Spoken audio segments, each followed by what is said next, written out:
One more thing I found interesting on this particular switch timer. I look on the back of it and there's a little gauge right there. It says strip gauge. That tells me how long I've got to strip my wire, so that when I put it in there, I don't want too much of the copper sticking out of the hole. Okay, so I mean I could rip that or strip off the wire so far, push it in there, trial and error, cut some off or something. You know, it looks like about 3/8 of an inch or so. So when I strip the wire up the wall, I'll measure that. So I thought that was kind of cool. Getting ready to strip these wires, but before I do that, I just want to review this for my own sake. There's a definite top and bottom on here, okay? And I remember on the side, down here at the bottom it says line, and the top here says load. So the line, you remember I said, was the power that comes in, and we made this wire here the power that comes in. I'm going to rearrange that because I know it's going to need to come out of the bottom left-hand side, right? This one's going to come out of the top right-hand or left-hand edge. Bottom left for the power and the top left for the power that goes out, because those wires are going to be poked in the sides there, okay? So now I can take this twizzle out of there, okay? Now you know why I did that. That's the power, remember, that comes into the box now. This is the power that goes out that feeds that other plug. Do you remember now? The main power is not going to this plug now. Remember, we use this as a junction box. We connected the power inside there and put a wire nut on it and ran that all the way over to here. This is the power now that comes in to service this entire area. Do you remember? When I turn the breaker on, I will get power out of there. All right? So now we got the power into this box, and this is the power that goes out that services that plug.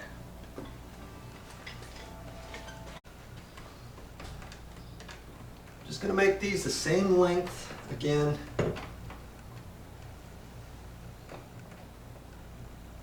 Cut them off a little bit. Is there a science of knowing exactly the right length? No. You don't want these so far out that you have to push more in there. You don't want them too close either. Okay? Now we're going to strip those back, just like before. And you remember, we're going to make these about 3/8 of an inch. I'm just going to kind of guess at it first and then check this. And I'm at a 1/2 inch on that one and about a 1/2 inch on that one. And that line was 3/8. Now I'm just going to take that and double check it. And a little bit of the copper is showing. Okay? So I'm going to cut off just the tip, 1/16 or so.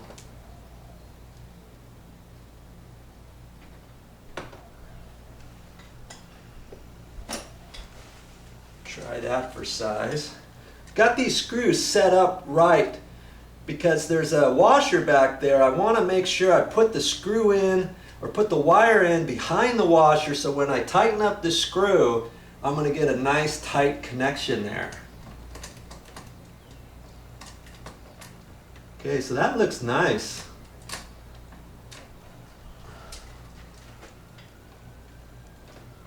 See, when that goes in there, all the copper is going to be inside there, and it's not going to be exposed. I don't want any of the copper exposed here if I can help it.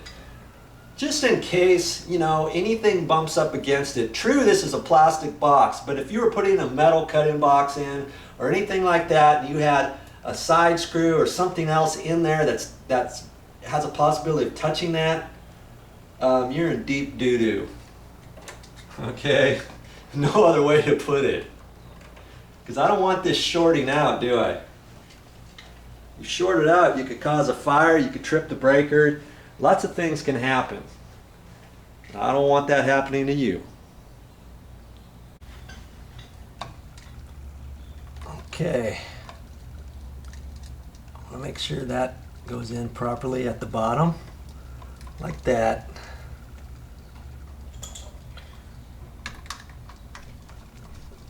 Now I tighten that up. There. Do the same thing with the top one. Okay, that says line, and that's the power coming in. Load, I don't know if you can see that, but L-O-A-D, load.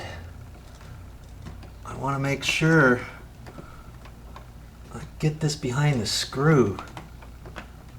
And I am. Push that in all the way like that. Got tension on it. And screw that baby in. Okay. Get that one tight too. You want to get those nice and snug. You don't get those tight, and if that loosens up later, it could shatter and it could spark. It could cause your breaker to trip. Lots of good things that would happen if you don't have those screws tight. Now see, I wish they would have made this a little bit different. They got the screws or the connection right up against here. So when I push this in, I don't have much room there, do I? So I got to take that, got to bend it straight back like that. Okay, take that one and bend it straight back. You see how this bumps out? And that indentation gives just enough room so that those wires aren't going to get too close to the side of your box. Right? Okay.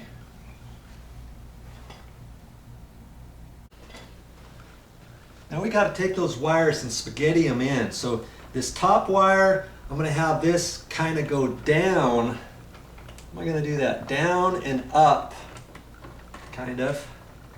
And I'm going to have the bottom one go up, the back, and then down. Just so it kind of goes in there. You see what I'm saying? You see that? Now as I push it in, this will kind of fold up like an accordion door or something. Let's see if we can't get this in there. Look at that.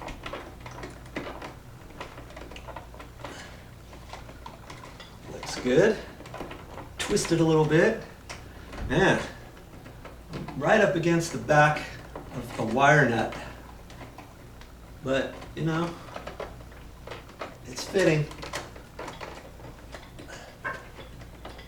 You know, these tabs here will come off too. See? I'm going to break those off now, just like I did the plug. Jeez, that was a chore in itself because these tabs are a little bit thicker than the plug. Okay, so I got that pushed in there. That's going to fit right down in that little cavity again. A little bit of room on both sides. I'm looking at that. The box looks lined up. Everything looks lined up. I think I'm good to go. Yeah, that looks good.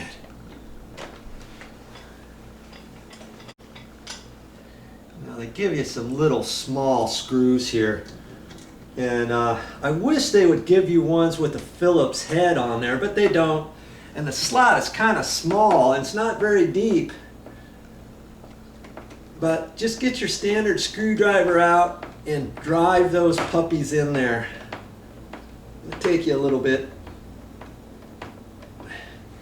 As I'm looking at it, I want to make sure it's going to push in there straight, which I think it's going to. Okay. Okay, go ahead and screw that in. Geez, this is the hardest part of the project, is putting these little screws in, because the slot isn't very deep and it's starting to flake off the outside edge, but I'm getting it. Okay, once you get it almost tight, you can line that up. Look at that, make sure it's straight, and cinch it down. See how that's coming off? You know, a $40 timer, and man, you'd think they'd give you better screws than that. But there it is. That's in, and we're ready to put the cover on.